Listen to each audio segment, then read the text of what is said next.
You're on. The very beginning? Kira, yeah, the beginning. Okay. Kira, שיש такого бакашего глава. We gotta go slow. Kira, שיש такого бакашего глава. So only in English, not Russian. Kira, which, no, we don't say names here. No.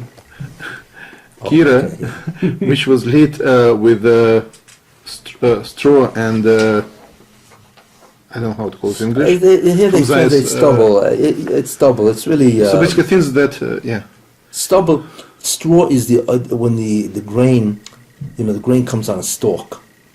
So the upper part of the stalk that's connected to the grain is called straw, and the part that's connected to the ground is called stubble. Oh, that's okay. all. They're both basically straw. I mean, So basically, they go fast when they're lit. They go fast. Well, we don't know that. Look, no. You see, what is this? A stove, kira shesikur. They heated it up, right? Bekash, straw, givova, straw, right? Yeah. No, I'm just saying the difference is that they burn very fast compared to what we're going to say now in a second. But they burn very fast. Yeah, kash, of course it burns fast. So what are you providing first? When you say they burn fast, what are you really saying? I'm generalizing what kashugawa is, really. What they are. I mean, they're materials that burn very fast. Oh, okay. So you want to describe the case. Right. I mean, just the case. Yeah. Right? So not a malay tavshel. So we do put on them tavshel. Yeah, a dish, whatever, food. Right. Obviously, on Erev Shabbos. Yeah. But gefas over 8, so these are the things that burn slow. Lo eaten ashe igrav, wash eaten at the afer. So we don't put anything on them on Erev Shabbos, unless we do gruf aktoma. Yeah, gruf is what? Unless we take remove the fuel altogether, right? Yeah. Or we put afer on them, so you don't see ashes on them, right? Yeah. Stop. That's all. So we are talking about. Now, how do we begin to think about this? First of all, what is this? Let's divide, right? Right? How do we think about this? See how many halachas there are. What? Divide the halachas, statements. Yeah. So how many halachas are here? 2, 3. Who? Either 2, 3. Depends how to think about it. I mean, probably it's a good idea to put some terminology. We're talking about shehir here. Okay, so in other words, we put something on Erev Shabbos and we allow it to stay on it on Shabbos. Okay, so you are describing what? I'm just saying the concept. It's important concept. You're describing the case. Yeah. Right? Remember, every halacha consists of two ideas. They're distinct. One is, what is the case? What's the situation? Right? And the second thing is, now what? What's the law? What's the din? What I call, what's the conduct? What do you do with this case? Right? A law, every halacha has two components. A case and a conduct. It has a situation and it has a response, a din, a law, you see. So, whenever you learn a Mishnah, right, you're going to learn halacha, which always will consist of a case and a conduct, you see. So you need to get them separate in your mind, right? So which one's the case? Right? What's the case? Case is kira, where we put tavshel on it on Erev Shabbos and allow it to stay during Shabbos. Yeah. Well, there's a little more to the case. Kira is a certain type of oven. A kira, right? It's in a certain type of oven. Remember, we want to understand the case well. Yes, then we understand the conduct, right? And then after we understand the case and the conduct, what are we going to look for? The principle. Why is this the conduct? Why is it the din to this case? Why? Right? That's a very important, that's called an explanatory statement. Without that explanatory statement, you only know a specific case and a din, a conduct. You don't know why. If you don't know why, so you cannot expand that to other cases and conducts. You're very limited. You know what I'm saying? So kira is what? Kira is an oven, certain type of oven, right? And different whatever, but basically it's an oven that is a rectangle, like this. See?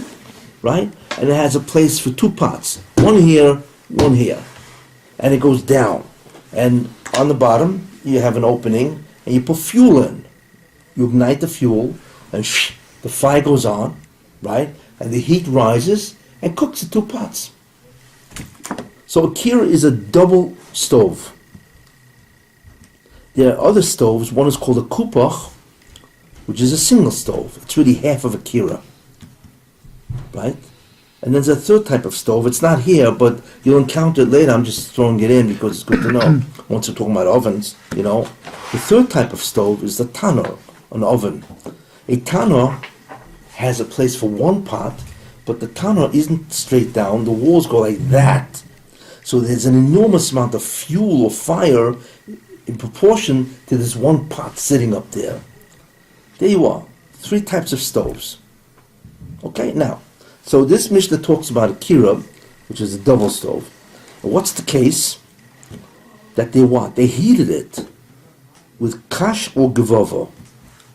Yes? What's kash and gevava? Straw.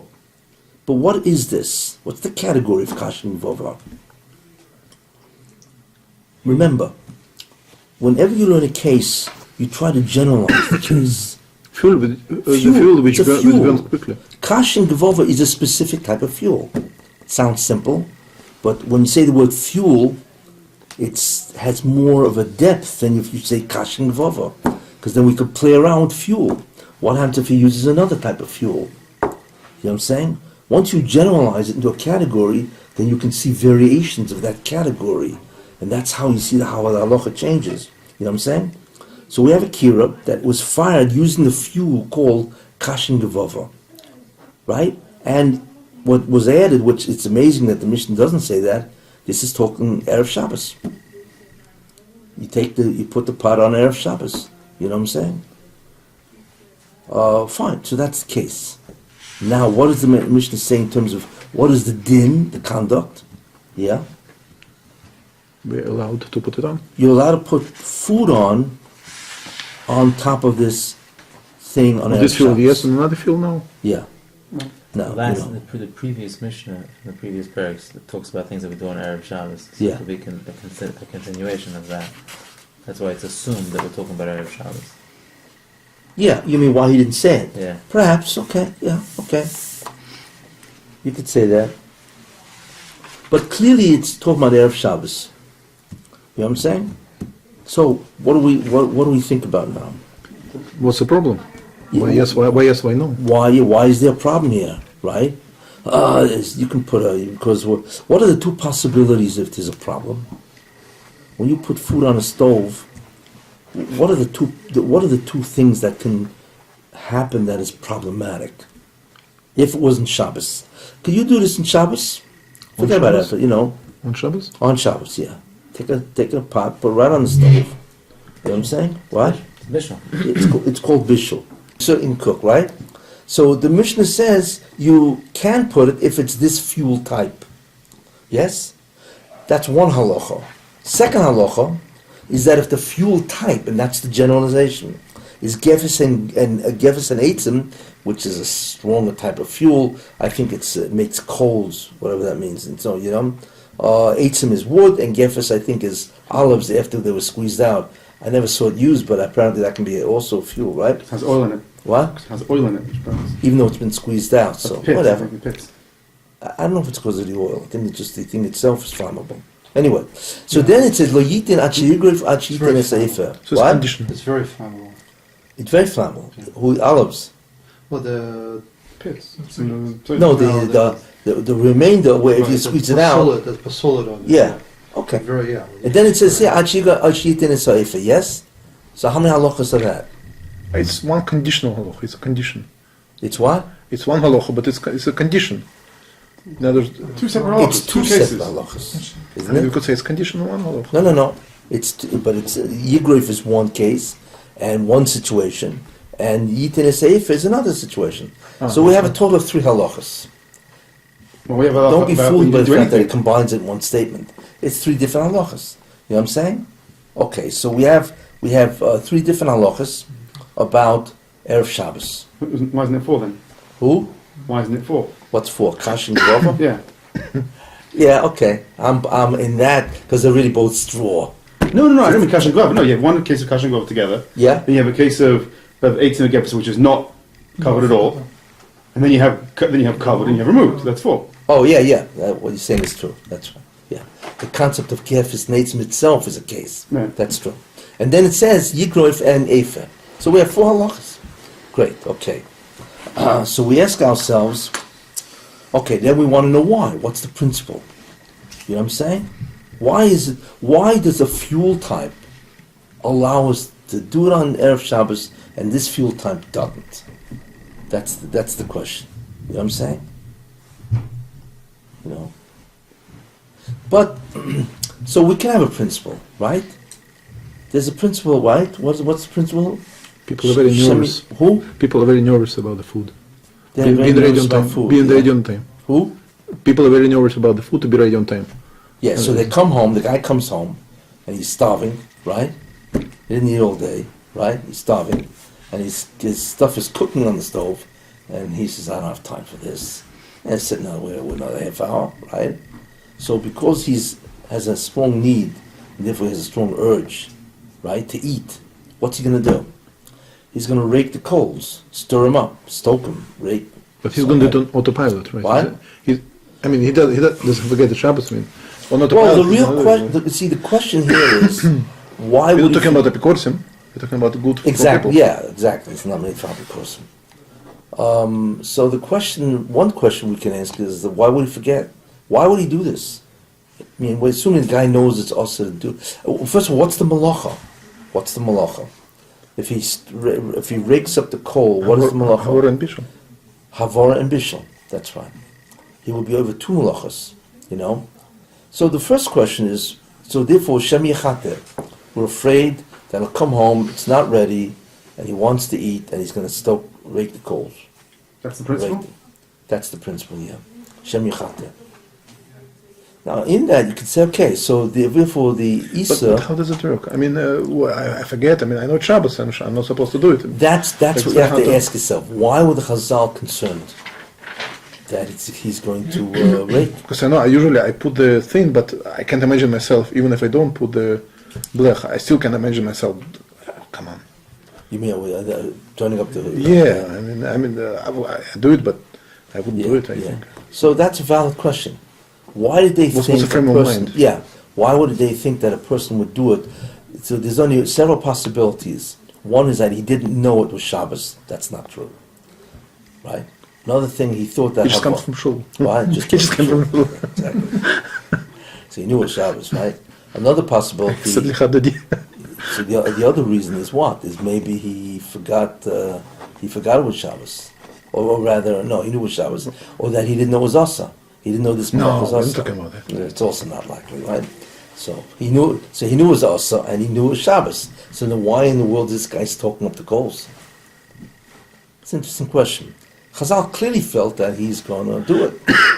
So, because this is an incredible gzera. You know what it is? You can't put food on Erev Shabbos, you know, and so on, you know. So that's a valid question. Why are they concerned that he's going to forget? You know.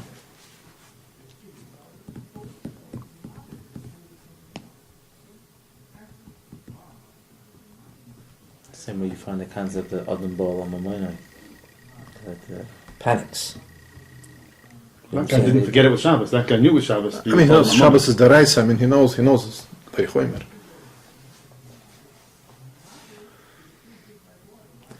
Obviously, we're talking about a case here where he will forget for a moment that it's Shabbos. It has to be, because that's what it is. He'll forget it's Shabbos, rake it, the coals. And when people are nervous, they forget where they are and what's going on, what's the situation. Yes, so obviously, in a certain way, if a person is under a tremendous urge or tremendous stress, urge or stress, or they're very concerned. Apparently, you can forget certain you're disoriented in a certain way. And that disorientation, one of the manifestations of the disorientation, forget it's Shabbos. That becomes your primary focus. Food becomes your primary focus and blocks Yeah, everything else out. yeah. So, you're so concerned with, I gotta eat, I'm starving, that all of a sudden mom, forget, because that's clearly what's going on. This guy's gonna forget, and all of a sudden he just does it. It takes only an instant in time. It's like a guy walks over to the pot and takes a look inside, and for that split second, he bends down, stokes, and, We have the same thing by a ner. You're not allowed to. This is all that was the last parak. You're not allowed to read by a ner. yeah, Not worried that the guy was going to on purpose forget do it so he could adjust the ner. yeah. Worried that while he's reading, he'll be busy reading, he'll be focused on reading. And we'll do the same thing. We'll not totally forget. Same Yeah. principle. Yeah, but the nair is interesting because by the nair, you are reading, so you become focused on the reading. You're distracted from Shabbos. You're not saying it's Shabbos. You're reading, and that's number one. And number two, habitually, you'll incline the lamp to increase the light. So it's the same thing. Same thing with cooking, right? So you're really talking about two dinim here. You're distracted. You're not thinking about Shabbos. You're reading the book, whatever you read, the Sefer, right? That's the first thing. So Shabbos is out of consciousness. That's number one, right? And number two, automatically, by habit, it's automatic pilot, a guy will just go like that to increase the light so he can see better. And that's automatic. And it's the same thing if you see your food is not hot enough. Oh, it's you give it a quick stoke. Wait. No, so I'm just establishing the guidelines why that makes sense. A, distraction. B, automatic pilot. You see? Can we say the same thing here? Sure. Why? Because when he's thinking about food, he's not thinking about Shabbos. That's the focus. Food, I gotta eat. So all of a sudden, it's not part of his consciousness to think about Shabbos. You know what I'm saying? And the second thing is automatically, since he wants to eat, he'll bend down for that split second and rake. And that's habitual. In other words, he does that all week. People do that all week. If they see the food isn't cooking, what are they going to do? You go over to today, the equivalent of the stoking is what? To turn up the jets. It's the same thing. In other words, you alter the fuel. The intensity of the fuel. You ever see a guy walk over to a pot? All of a sudden he wants to eat, right? And it's not doing. What does he do? It just do it automatically. Just goes like that to the what do you call it, knobs. That's probably why. You see. So A, he's distracted because he's thinking only about food and eating. And the second thing, it's an automatic act. So that's why Chazal were afraid. You know what I'm saying?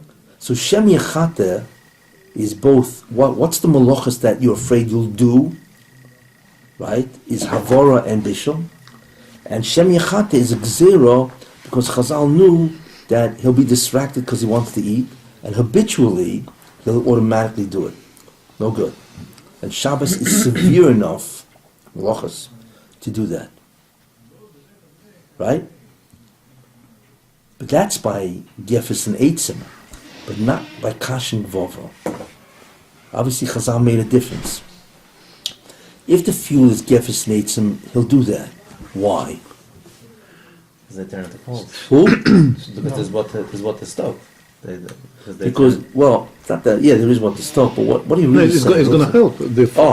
Because if you stoke it, First, it I'm gonna will help. truly accelerate the process. You know what I'm saying? If that's what you probably meant, it's all right. Stoking has to truly accelerate the cooking process, But the kash and gvova, if you stoke, won't help. The fuel will burn out faster, which means you certainly won't be able to eat it normally. So yotze schor behefsedo, as they say, it's counterproductive to stoke kash and gvova. You know what I'm saying? So Chazal automatically say, this fuel, okay, because you're not going to stoke. This fuel, no good, because the stoking will accelerate the cooking process. You know what I'm saying? And then Chazal say, ad. So what is ad? Lo yiten ad sheyigroi for ad shiten sa'ifeh. You know what I'm saying? What are these things? Generalize. Reminder. Hakora, That's how it works. Remedy. Who? Remedy. They're remedies, exactly. That's the general concept. Chazal said, listen, there's a remedy. So here's the way you look, there's case, concern, remedy. That's a general formula of what we can use. There are, there's a case, I missed something. There's case, one, there's concern. What's the concern? Shem Yechateh, of two malachas, right? And remedy. We will give you an eitzah. So they can come out with two eitzahs. Grufa is one, where they remove the fuel altogether, right? and it's called ketuma, and you put ashes. What does the ashes do? Why would ashes work? To remind. Because why? You mean he'll look at the ashes and he'll remind them? He'll realize there's no point to stop them. What? There's no point to do anything to them. He'll realize. Yeah, so either the ashes will remind him, or ashes will diminish the heat, because you're really covering the fire. So if a person does an act which is the opposite of what he could do, somehow he won't get nichshel. It's one or the other. You know what I'm saying? There are two possibilities why ketuma, which is putting ashes, will work. Either when he looks in, he'll remind him, or it's an act of actually the opposite of what he wants to do, which is to diminish the heat, and therefore it'll work. You know what I'm saying? Great. How does diminishing the heat work again? Who? How does diminishing the heat? Why would that stop? That'll stop him because it'll remind him. No, because when you do an act which is counterproductive, You did that before Shabbos, and now comes Shabbos, and now you're worried about your food. No, but once you did an act, which is counter to what you want, that you've diminished, you've controlled your urge, so to speak. That affects the distraction part. It The affects, habituation. yeah, One affects the distraction, one affects the habituation. yeah, it would affect the distraction part. Whereas Which one? The grufa? we're saying it's because it's a reminder. Oh, you mean in that Yeah, itself? then it affects the habituation part because A it breaks the reminder habituation. will affect. Reminder. Won't be automatic because you'll have a. Or the distraction, or both of them. Really don't miss the It's really possibility- both. I mean, There's it's not miss the both. possibility of you actually being able to do it. I mean, once you, Where? in fact, once you cover with ashes and so forth, or you rake the thing, Yeah. it's no longer viable to be stoking it anymore. It doesn't. No, if you stoke it, the ashes will just fall off to the side. You can still do it. Yeah, because Maybe. you have not. You haven't removed it, and the thing is still the eitzim, gefes and eitzim are burning. As long as you haven't removed it, you can still stoke it, even if the ashes, right? And the ashes will Yeah, just. yeah, I It's get like you. shaking it out, and the ashes fall to the side. That's all. Yes, You know. yeah. Okay, so we've now learned what? We've now learned a halacha about bishul. That erev Shabbos, don't put on anything on the stove, right? Because we have a concern, and there are two remedies. One remedy, actually there are three remedies. How many remedies are there? Three. What's the third remedy? And first, different fuel. Second, Who? different The fuel. different, that's it, the different fuel, or grufa or ketuma. There you are. There are three remedies here. The Mishnah. In the Mishnah, yeah. That's right. That's right. Great. Now what do we do? Do we generalize it? Who? We make a scene? No, here's what we do. The area? What? Yeah, the fun begins. No. Because remember, I once told you, you need to think inductively, not just deductively. Deductive thinking is if I have a klal, then I can deduce the prat. If I have a general idea, I can deduce a particular. You know what I'm saying?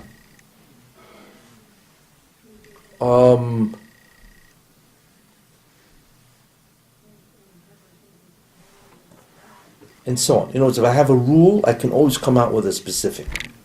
But what happens if I have a specific? Can I come out with the rule? That's called inductive reasoning. Much harder. Much harder. You see. And the truth is, clarity, real clarity, can only be achieved if you induce. Mishnah presents a case, but we want to get stuck with this case. We want to go up. We want to see the larger picture. We don't just want to see a little piece of the jigsaw puzzle. A little piece, That's why we need a box. So what do we do now? You see what I'm saying? What do we do? Going up. Who? Going up. Who? We are going up. Okay, what do we do? What does going up mean? Malo- We want to induce, we want to generalize this halacha. Malacha prevention. Who? Malacha prevention on Shabbos. Malacha prevention on Shabbos? Yeah. We gotta go much higher than that. Oh, really? Well, actually, what you're asking, what you're saying is really very good. What are you really saying? Come on. I'm generalizing the mission. What's the generalization? Malacha prevention. What does that mean? You're on the right track. Come on.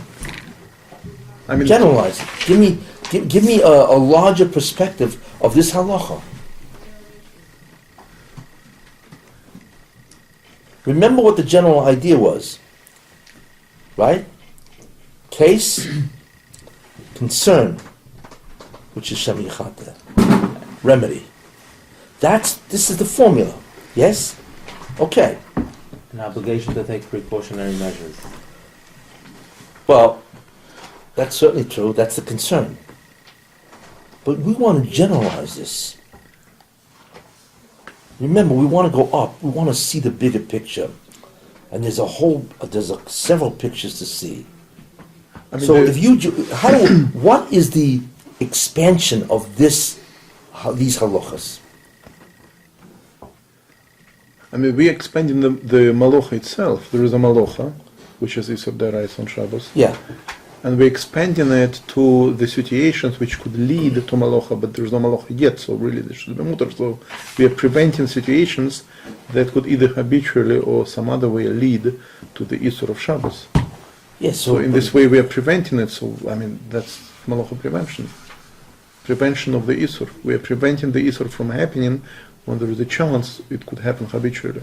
all you're saying is that is a takonos chazal, a gzera. That there are gzeras of chazal to prevent. So they're gzeras, but that's not an expansion of this. That's merely telling me that chazal make gzeras in many places. But I don't want the working theory of chazal. I want this halacha to be expanded. You're telling me that chazal have made gzeras to prevent isidirisis. Okay, so that's a statement on the technique and the methodology. Nothing to do with Shabbos. Has nothing to do with Shabbos, correct. It's legitimate, you've expanded it, but we don't want to go that way. I mean, that has nothing to do with Shabbos. You see what I'm saying? No, we want to generalize this on Shabbos. So what do we do? What do we do? Who?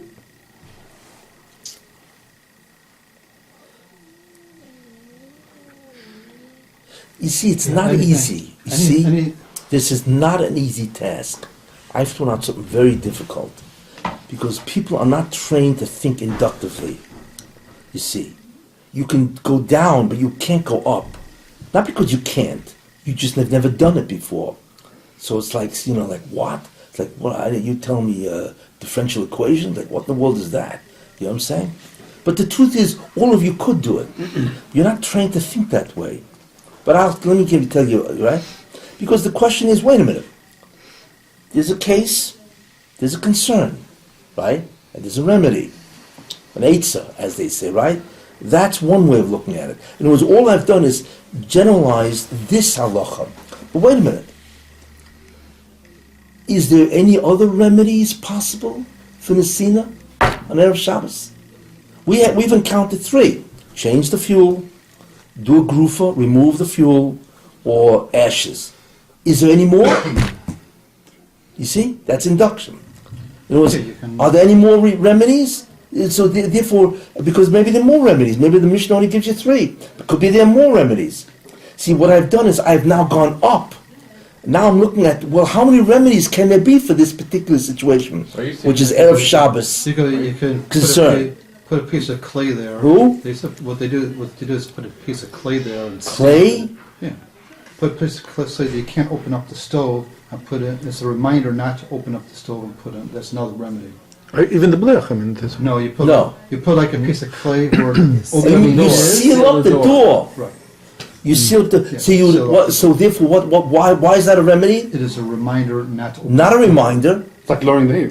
Who? Well, one is that you can't open up the door, so you can't do it. You The other, can't. The other is just putting The a fuel piece- isn't accessible. The other is So how do you just- rake it? The other is just putting you put a piece of clay there. Even you can easily do it. Clay, Just you a bit mean of C-L-A-Y? C-L-A-Y. And you Just a piece seal of the clay. door. You don't even have to seal it. You just have to. You don't have to seal the whole door. Just seal it enough so that you see that if you're going to break the clay, that's your reminder not to open up the door.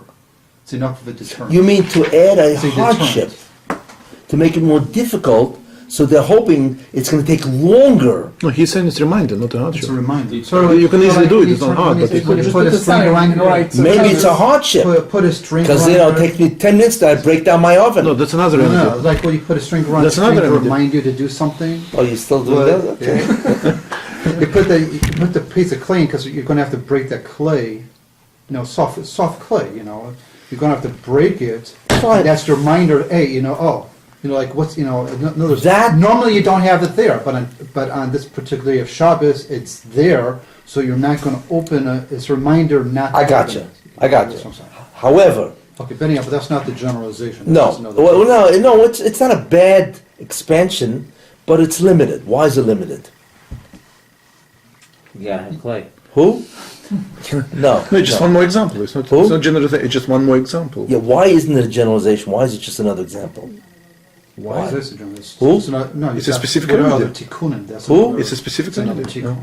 No, but again, it's not a it's generalization, no, but it's an example. It's another Why example is of it the same not a thing. generalization? And not why is not expansion really? That I mean, it's an expansion because it's another remedy, but it's not really. You want a remedy? What's? It's It's a not variation problematic. of What? Afer. It's a variation of Afer. Exactly. It's the There same. you are. Same It's reminder. the same thing. It's hecker. We learned Afer is hecker, and this is another hecker. No, but So hardship. it's another way of hecker, What's heck?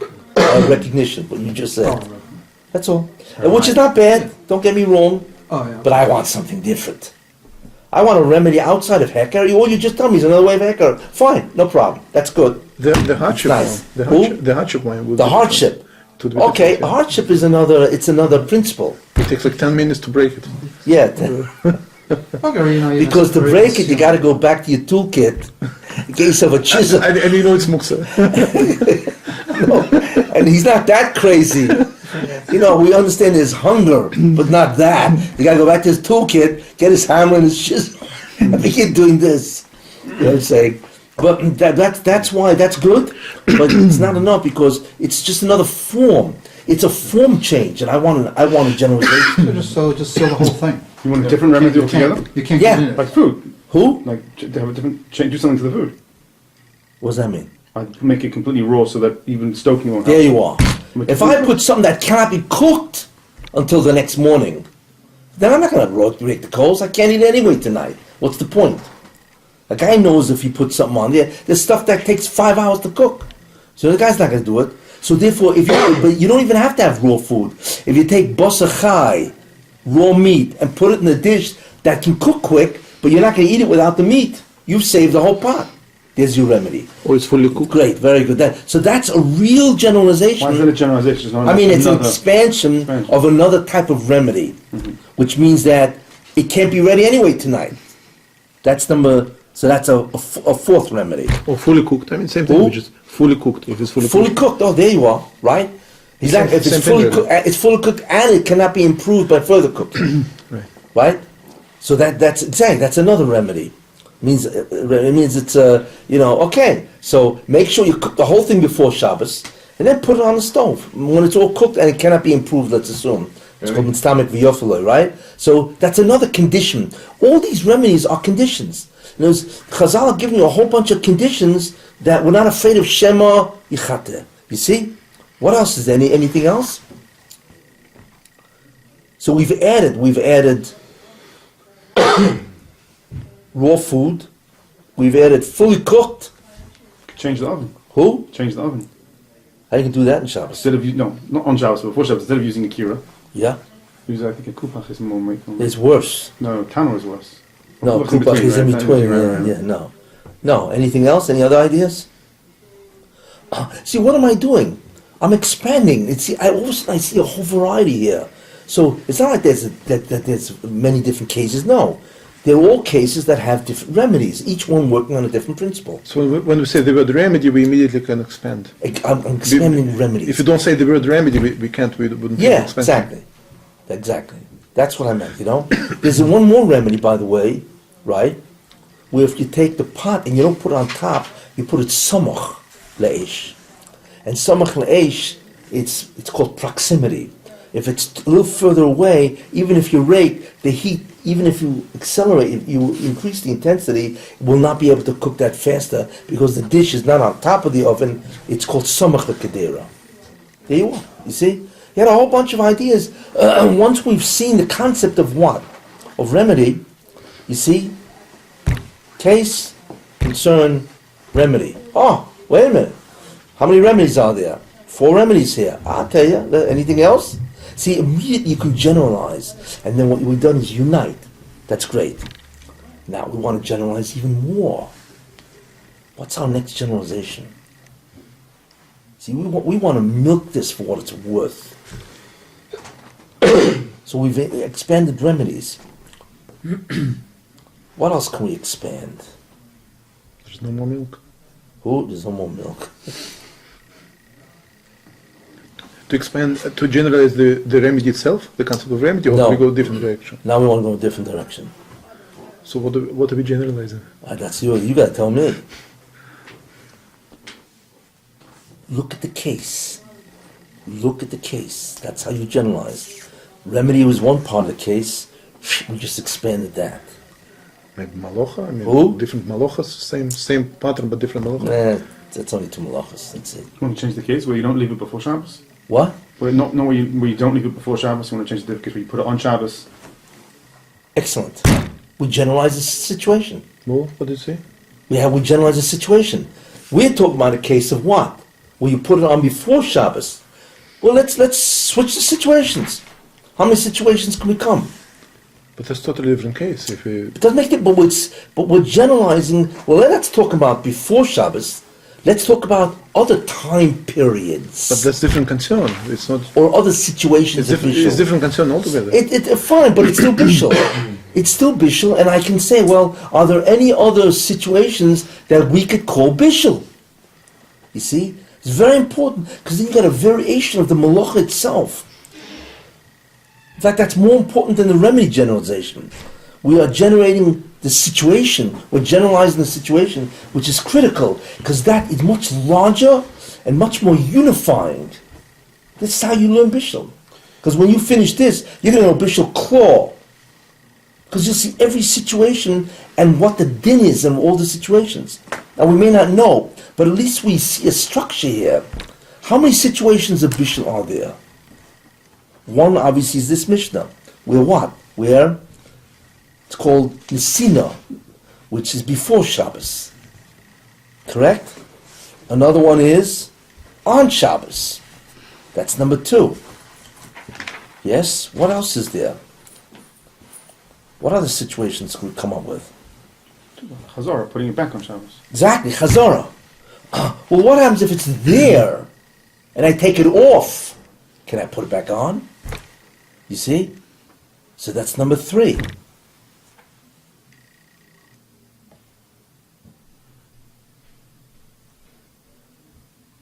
You know? Any more? Well, there's one left, basically. It's called Hatmana. What happens if I want to preserve the heat? So I wrap it. in Why does it something. belong to the same person? Because it's also cooking. It's also because it's a concern about bishul and havara. In other words, what happens if I don't want to put it on the stove? I did it before. I want to preserve the heat, so I want to wrap it in some kind of material and so on. And so those gzeres are all about cooking. So it's number 4. You know what I'm saying? So we're generalizing the situation by the same concern. This Yeah. concern remains. Well, we the don't same? know. We don't know if those are the same concerns. No, but what do we generalize exactly? The situations. It's called the bishul situations. How many different types of situations will generate a concern? Forget about the remedies. And forget about the principle. There's just a concern. And the concern always has to be what? Havara or bishul. That's always remains. You see? So we basically have 4 situations. We really have 5. 1 is putting a pot on a stove before Shabbos. 2, putting a pot on the stove in Shabbos. It's called Bishul Chatchila. That's really outlandish, right? 3, right? Take it off. Yes, and then put it back. It's 3. 4 is Hatmana. That's it? 5, although it could be argued, is to take a pot that has been in my refrigerator, take it out of the refrigerator, and I want to warm it up. It's already been cooked. So there's no problem of cooking. I take it and I put it right back on the stove to reheat. So theoretically, it's similar to Bishul Chatchila. In fact, that's why it's also. But really, it's not cooking, it's reheating something. And reheating is okay. I mean, at least it's not Bishul. You see what I'm saying? So theoretically, there are 5 different types of situations that the halacha looks at. And in each one of them, what do you have to do? What's the situation? What's the concern? Yes? What's the remedy? Which is the concern, right? What's the principle? Principle Right? of what? Oh, actually, the concern is Bishul and Havara. What's the principle? Why are we concerned about Bishul and Havara? And 4 is the remedy. There you are. You realize that this organizes the entire Bishul? The whole thing is organized. On the 5 situations, if you look at the case, time, what are you doing, the act, and so on, right? Then you look at the concern, what malachas are we talking about? What malachas are we talking about? 3, the principle. Why do we think that we will be over these malachas? 4, what are the conditions that we can, if they are present, is a remedy? Under each situation. Do you realize that's the whole bishul? That's the entire bishul. You realize that? Just by expanding and generalizing, we now can see every case, and we just have to fill in the blanks. And we understand the whole bishul. It's amazing. If you can induce, you can create. And once you create that, you can see because that's really what there is. In terms of bishul. You know what I'm saying? Valdik. So first we generalize the remedy, then we generalize the cases, the situation, and therefore we see everything possible, and we know the general formula, and there's the whole bishul. Now when you guys learn bishul, immediately you can say, okay, which situation is it? What's the concern in terms of malachas? Why are we concerned? And are there possible remedies for each of the situations? But it's possible to generalize the situation after we introduce the concept of concern. Because if you don't introduce this concept as a general concept, we wouldn't be able to do it, we wouldn't think about it. No, we're not interested. So just one magical word, it allows us to... The concern is the malachas. The principle of the concern is the Shem Yichat. No, but the concept of concern is beyond the concept of malacha. The concept of concern is beyond... Because if you don't think this generalization is concern, we wouldn't generalize the situation, because you said, okay, let's take this concern, what are the situations where this concern happens? That's why we started generalizing. Yeah. Just having the word malach without the concept of concern, we wouldn't do it. It wouldn't come to our mind. Well, yeah, because we want to create situations. Without that, but what we've seen is a variety here. You see, and then all of a sudden you have it's incredible what you have. You have a whole malacha. Are we finished? We just started. Anyway, put it somewhere. No. Are we finished with bishul? Siyum? Who? Siyum? Can we make a siyum? We didn't even. Okay, get out the We schnapps. didn't even define what bishul is yet.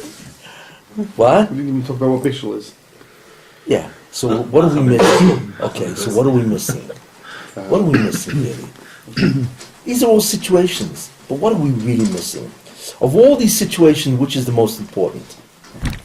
The act that you're Who? doing. The act that you're doing. Which act? The activity of cooking. Bishul. Bishul, which is case number L'chila. Take the pot and put it right on the stove. Because that's really the whole point here. But our mission is not talking about that. I mean, we take it for granted for now. Exactly. We So don't- we we don't have to have to go zero into in the- on situation number 2. Because that's really that's the malacha. Everything else is a situation that's a concern. So we zero in on the second scenario, yes, and what do? Do we do it now? Because mission is not talking about it. It doesn't make a difference. Ah, We so are in we- outer space. Means as usual, mission doesn't We've start left from the beginning. earth. You see, we've induced. Now, I want to tell you something. We are, again, we're traveling all within the confines of Bishul. Now, we're going to stop at point because we don't have the information. What I'm really saying is just go as far as you can. As far as you can. Don't be afraid to venture into space. You know what I'm saying? So we have to define Bishul now. Yeah. In other words, so there's going to come to a point where we say, wait a minute, I don't know the answer to this. But it doesn't make a difference.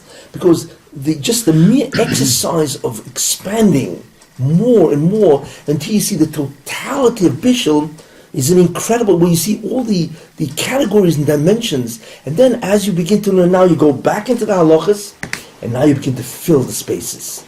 But now you're not just piling on fragments, you're filling spaces. That's the difference. You see? And you have a tremendous clarity as a result of that.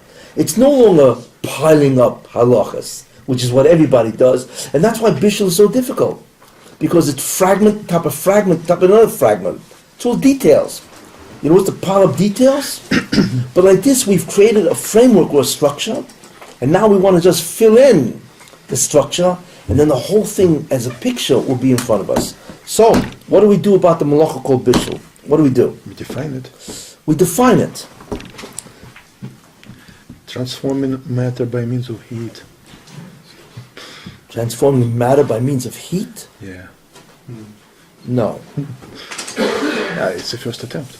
Good. Okay, great. But insufficient, although it's on the way. Transforming matter. That sounds like a real physicist. You know. To the application fee, you have to say. Let me ask something. What happens if I put it into a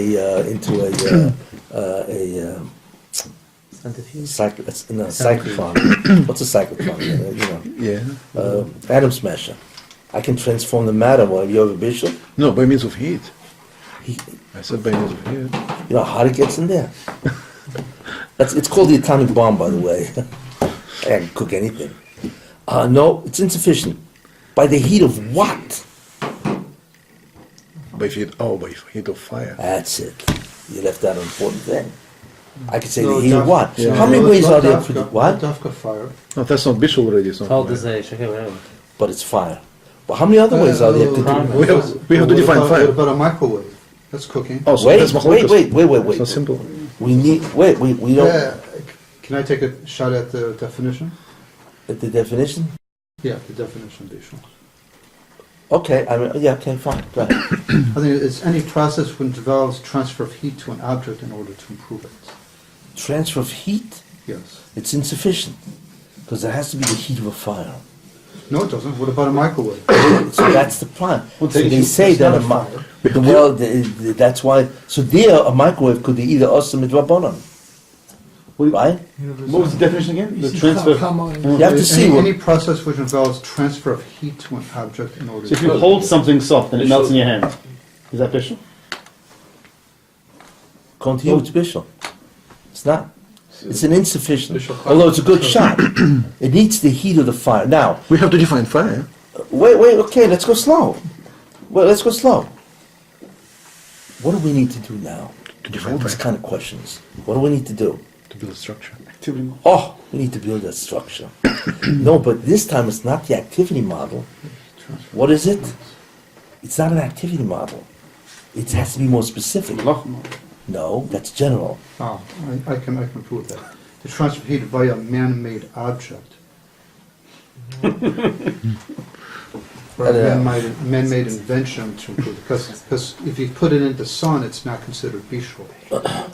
It heats it up also. So it's a What's transfer that of doing? heat Yeah. via some type of man-made invention to an object in order to... No, Excuse me. Wait a minute. What happens if I'm walking in the forest and it's fire. incredible rain? And lightning comes down and strikes a tree and starts a fire. I didn't make it. Man didn't make it. And I take mine and say, "Oh, this is incredible! Oh, man, I got what luck. I got a great raw steak with me. I just this is like godsend. You know, the one should just and I put the steak right on the fire Am I ever bishul? Of course I am. Yeah, all right. I would imagine so. So it can't be man-made. Yeah, That's okay, out. right, okay, all right. Anyway, so what we need to do now? We're stuck because we're asking all kinds of questions about bishul. So what do we need to do? We need to create what? A malacha model? Too general. What do we need to create? We need an in-between here. Bishul model. A what? Bishul model. Bishul? The model, the structure. Exactly. We need to create a model of bishul itself.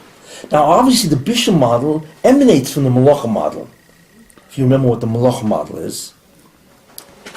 Subject, every activity, because that's what a malacha is, has a subject, it has an instrument, it has an object, there's an action done to the object, there's an effect achieved.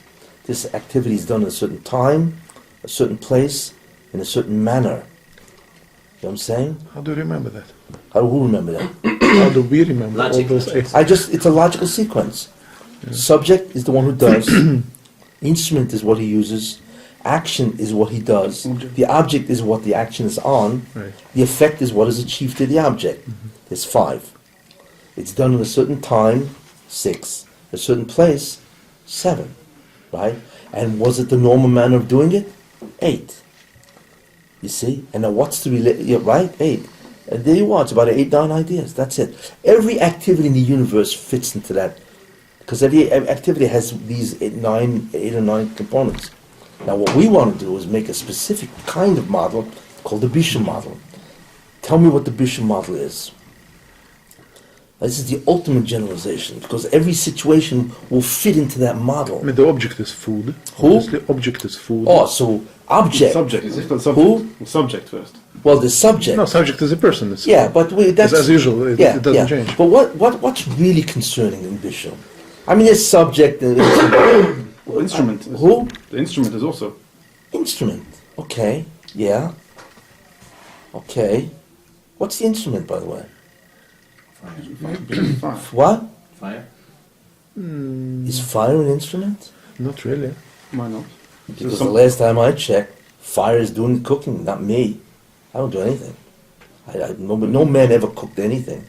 It was always the fire that cooked. You bring fire and food together. So therefore, what are you? That's not cooking, really. I mean, What are you really? What category are you? an agent, initiator. Initiator, you're a cause. You are a causative agent. Ooh. What type of causative agent are you? You're not direct because you're not cooking, right? You're merely initiating the cooking process. You're connecting the food to the fire, and the fire can cook. So the fire is the true cause of the change in the object. So what are you? So this causality needs to be classified too. Correct. because it's- You need to know different types of causative agents. So what type of causative agent are you when you know? Same thing, by the way, with Zriya. Right? You Nothing happens don't after let Shabbos. grow. What you do is you connect the growth object to the growth medium, and it's the chemical structure of the seed. It reacts to the whatever, the moisture and so on, and bam, it begins to grow. What kind of an agent is that called? And that could be even when it doesn't happen on Shabbos. Who? If 5 minutes before Shabbos you put a seed in the ground. Yeah, that exactly. Well, yeah. Okay. What's another concept of where you're not the causative agent? You're merely the Yeah, Zriya. I mean, Who? I mean, we just said. Zriya. Yeah. What else is there? Where you're not the causative agent really. Yet it looks, but you're really initiating the thing. You mean what are the malachas? Well, yeah. Who? Who? Zaira. Zohra, yeah, the wind does it. Yeah. So we need a label for this. What type of an agent are you? You're not doing the malacha. You're always allowing something else to do the malacha. So pray tell, what are you? Why can't a guy say, excuse me, what do you You're want the from me? shadchan. Who? You're the shadchan. You're the shadchan. You're the broker. You know what you are? You are a contributory cause. You are a cause that contributes to the I malacha mean, being one done. of the causes. You Or contribute. A part of the cause. Yeah. Contributor means you contribute, but Without you don't do it. without you, it wouldn't really It happen. wouldn't happen, exactly, yeah, that's why you contribute to Oh, it. by the way, if without you it would happen anyway, but you are contributing cause too now. It's also we need to investigate. Yeah, well, that's already, we have to understand what's The good. bottom line Yeah, is, yeah. yeah. There's another one, it's called Amir Liakim. Amir Liakim, what are you? Oh, Isn't Amir Liakim there? of cause. Yeah, I didn't do anything. You know, I said, hey, do me a favor, turn on the But lights. it's not even contributing cause. I'm not sure what kind of cause it is. How to call it? It's not contributing. It's not contributing cause. Well, it is a contributory cause. It's true that the goy had bechira. He didn't have to do it. You don't Whereas want your the pot energy. has no bechira. The fire will act according to its nature. That is true. You know what I'm saying? But I mean, energy is not invested. The energy is invested. You're doing something. But it's So what? You're still not causing it. just different kind of cause. Yeah, but you don't Not want energy at all. to. You don't want to take a non-essential attribute and make it into something. It's not essential if I'm energy. If I had to do the energy or not. There are two ways to do a malacha. Either you can do the malacha like borer. You do it. You're the cause. You know what I'm saying? Or you can initiate. You can contribute. No, because if you don't distinguish, then if I ask a goy to cook something, then I am cooking it. It's not even Amir Lakam, it's the Bishul Daresa, because I'm contributing cause. So we have to distinguish between them. Well, if you tell a guy to cook, You're right, it's not Amir Lakam, it's Bishul Daresa, because I'm contributing cause by definition. So we have to make a distinction. If we don't make it, then Amir Lakam becomes the so then therefore Daresa. what? So let's call what? Indirect. What? So the So goy. we have to distinguish. Yeah. So that's either what the I'm goy, we can call him the primary contributory agent, and you're the secondary, And or that's tricky because we we have to could say define he's the direct contributory agent, and you are the indirect. And it becomes tricky because we really have to But define the it. key concept is that there are two types of causes here. You see? So, right? And that's an important distinction. So what is the Bishul model? The major focus is on the Bishul model is what? The causality itself has to be, it's an element, really. What causes, really? What is it that direct cause of Bishul? It's the fire. So we need a name for For fire. Or we need a name for that. We need to categorize that. And under that category, you're going to find a whole bunch of subcategories that all have halakhic significance. See, each one of these categories has halakhic significance. That's why you categorize. What's the point? You know what I'm saying? So what do we call that? Let's call it a what? Medium for heat transfer. I see you like that heat transfer business. Well, that's what you're doing. You're transferring heat from the fire to the object. That's physics. Just say you're cooking it, you're heating it up, you know? Transferring heat is like it's a physics. That's Let's what call is. it, so what do we call fire? Give me a general category for this. Because we don't say fire because sun also heats. Chemicals also heat. Microwave. You know they have this new food that you put two chemicals together. What is it called? A brittle, the brute, la brute, right? You know, it's mamish. You put two chemicals together, and the reaction creates heat. You know, so is that bishul? Interesting, right? So you've created heat, but through chemicals as opposed to fire, and that's how you expand. So, what is all this Is called? that actually mutter on Shabbos or not? Which? What you just described. Whatever it is, I'm going to the halacha. You know, I'm just curious, all these problems. Say, look, if electricity cooks, microwave cooks, right? Chemicals cook. I mean, they all create, you know, and so on. That's why you have all these chuvas. We have to define fire. I mean, it's not simple. Well, the definition file will either expand to these things or not, So you want and to say so on. You know what? Combustion? Well, that's all the question. But I don't want to get into the. Bro, I need a category. For fire. Heat. Fuel. So Who? Heat. Fuel. Fuel. Fire. Too broad, too specific. Direct cause. I need a Effective cause, direct Energy. cause. No. I need a broad category because within that category you have all the hafchonas of fire, or what is that? Let's call it a heating device. That's all. And heating device has 5 different subcategories. Instrument? That's the instrument or the That's object? instrument. Who? That's the instrument? One. We're talking about the instrument. It's not really Yeah, of course. instrument. In the Malachim, where is this? Is it the instrument? It's the fire. You generalize it, that's the instrument for the Malachim? Well, fire is a cause. It's not an instrument, really. So it doesn't fit into the Malachim model then? The It activity does. model. It does Where? on the cause. Oh, that was the 9th one? No, first on the Subject, direct on the cause. subject. On the subject, correct. Rabbi, it's here. It's a part of the Subject. subject. Oh no, that An subject. element, yeah. Wow, it's fancy. Look at that. I have a different color. I have a fourth color. So Malacha subject would be. Yeah, what type of subject is it? It's not instruments. Heating device. is the subject. No, it's really a cause. Fire is a cause, it's a subject, but it's a direct cause. But of course fire is used as an instrument, so there's a duality here, But really it's the cause, so it's Why hard don't to you say the call it, subject is the person and the instrument is the fire? because technically it's a cause. It's a subject, except there are different kinds of subjects. Are you a direct subject, or are you an indirect subject? You contribute. In the subject, That's why Amir Akum, for instance, right? There are two subjects here. There's you, and there's the guy. Right. That's so theoretically one of the subcategories of subject. It's one composite- is which it's one type composite of subject. which type of cause are you? That's on the subject, because the subject causes, but there are two types, like I say. No, my subject is a person. Or it doesn't always have to be. No, fire is a subject, but it's inanimate, but it's a subject. You know what I'm saying? So how do you differentiate between an instrument and subject in this case? An instrument is, you mean how you define it? How do you define it? Here it goes.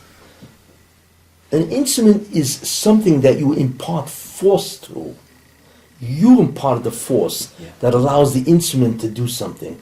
For instance, if I boicha, I impart force to my hand. I'm moving my hand, and therefore I'll shake like that. Kotze, somebody's cutting this tree. Well, who's providing the force to cut? The knife. The knife doesn't do it by itself. Subject. Yeah, see, that's a true instrument. An arrow, chetz, right? That's a true instrument. Because, in other words, any device that you impart the force, and that does the malacha, that is not a subject, that's an instrument. But fire, I'm not imparting fire. I take the pot and I put it down the fire. The fire is on itself. It generates its own ability, energy, to cook. You see? That's not called an instrument. So it's a very important distinction. You see what I'm saying? Yeah. Heating device. What are the subcategories of heating device? Why is it important to do this? Because each one of these things has halachic significance. In other words, when you look at the halachas of Bishul, immediately if you say, well, what's its category? It's going to be one of these categories. You see? And guess what? If somebody walks over to you with a shaila, right? How are you going to analyze it? By immediately looking at the categories and identifying the case, the categories with the case. Oh, you see? Immediately you know the havchanas. You know what to look at in the case because you know all the categories. That's what every posik does, that intuitively. What you need to do it is consciously. You see. So what are the havchanas of heating device? One, open fire, electricity, gas. One. Right? Fuel type. I feel. Heat source. Yes? What's the difference? Secondary heat source. Maybe heat media, Who? like not just source media. Heat. Method. What's the secondary? Wouldn't it be better to say generative versus derivative Temperature. heat source? What? Wouldn't it be better to say generative versus derivative heat Who? source? Generative versus a derivative heat source. Well, yeah, that's what I mean by heat source. If Yeah. it's derivative, it comes from some other. Yeah, well, my word for that is instrument. So the first thing is, what's the fuel that we're using? Is the halachas? The fuel is important, right? 2, well, what's the actual the heat source? Is it fire? Is it sun? Is it microwave? Is it chemicals? What is it? So that's the heat source type. 3. When we have heat source, then fuel doesn't apply anymore, right? It's either source of fuel. No, because we have a fire. That's the heat source as opposed to sun. But what's the fuel of that fire? Kashin gvova. Our Mishnah gives us a moed chilik in terms of the fuel, right? So you have what's the fuel, what's the heat source, fire, what's the instrument, right? If the fire heats up a pot, that pot, right, is heated, and that pot will boil the water, right? So that pot is an instrument of the fire. So what's the instrument? 4, what's the method? Am I cooking, baking, frying, roasting, grilling, poaching, stir-frying? I said, let's target. And for anything else, you got to check out what to cook. That's it. Cooking, That's baking, it. frying. But you see that there's different ways, and you have to ask yourself, what are the different ways? What's the difference between roasting and grilling? You see? Cooking bites. What about sautéing? I mean, it sounds funny, but each one is another way of bishul. Kavush. What? Kavush. Kavush? Yeah, well, you mean soaking, whatever you call that. Pickling. Pickling, Well, yeah. that's Yeah, not- exactly, there's no yeah. heat. There's no heat, but okay. Whatever. And so, you see, so therefore, what do we have so far? We have the fuel type, heat source, Type. Instrument. instrument, Method. cooking method, temperature of this fire, or of the heat source. Maybe it's not hot enough.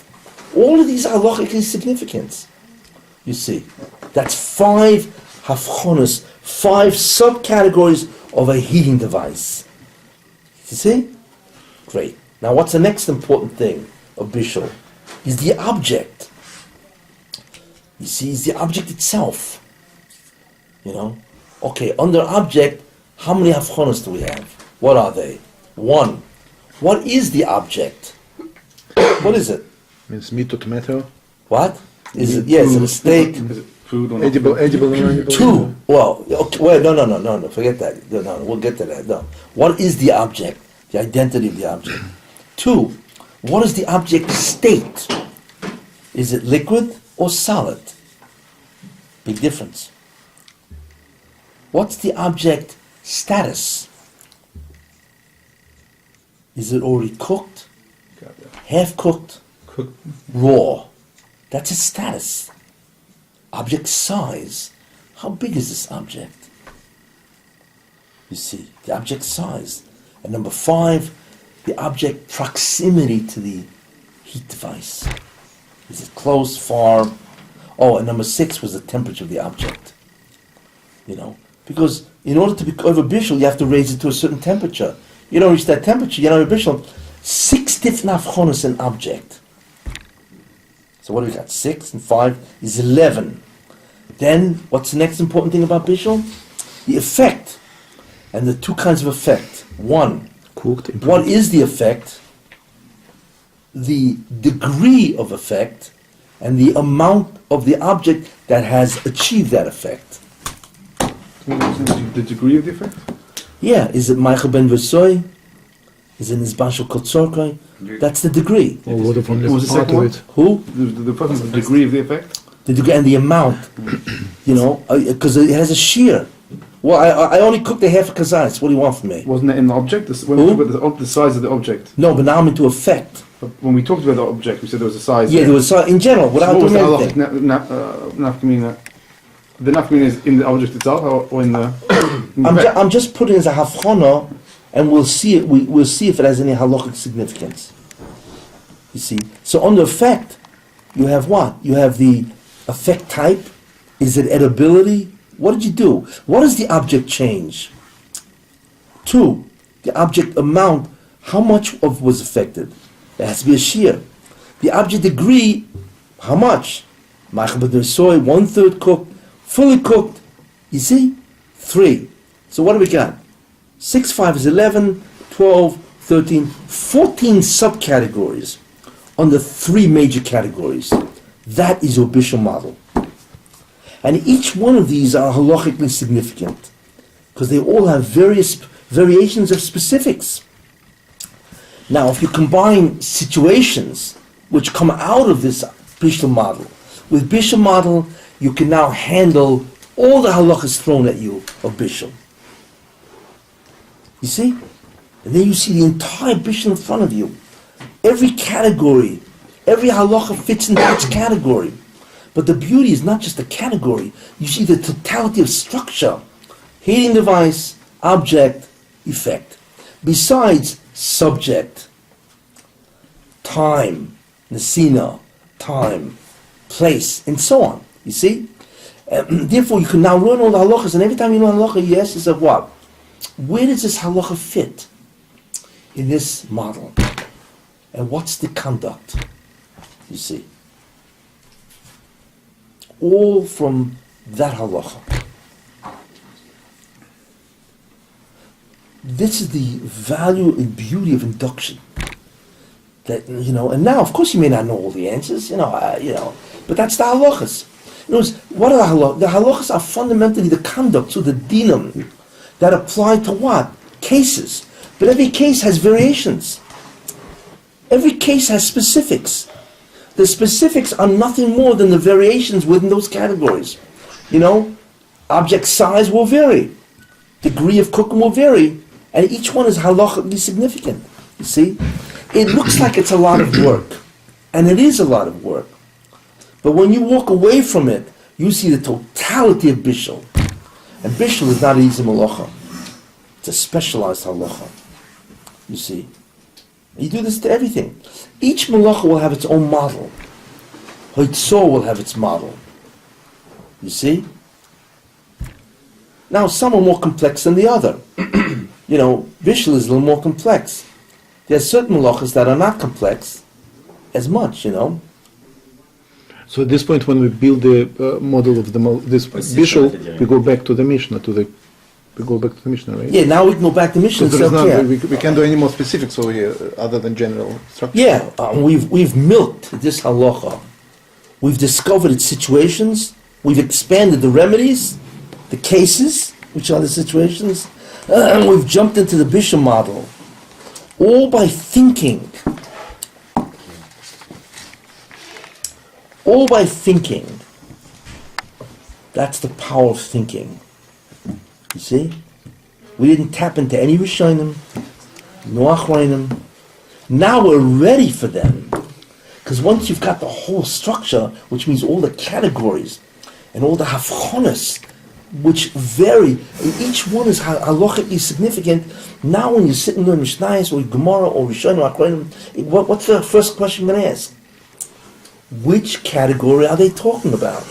Is this a halacha in what? In the effect, degree, how much you cooked, how degree of cooking?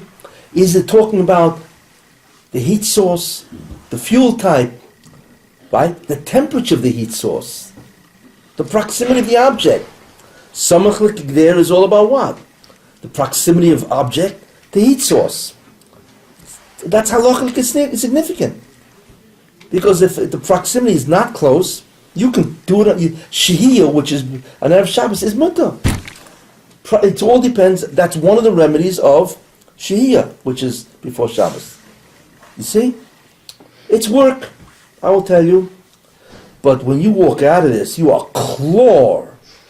That's the difference. And I want to tell you something. You only have to do it once. You don't have to do this again and again. And it removes all the confusion, you see. So we now look at this first couple of halachas in the Mishnah, and we realize what? Right? That what is it talking about?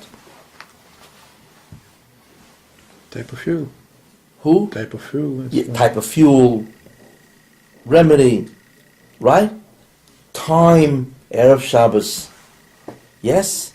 That's when it's talking about, right? The action, which is really the action of Bishul, except it's done in Erev Shabbos. You see? Then object. Well, what type of an object can you put on this? You see? And we find that if the object is raw, hey, if the object is raw, then you're allowed to do it. So that's a din object. What type of what's the status of the object? Is it liquid or solid? What about the status? You see? Is it raw, 1/3 cooked, half cooked? All of this varies.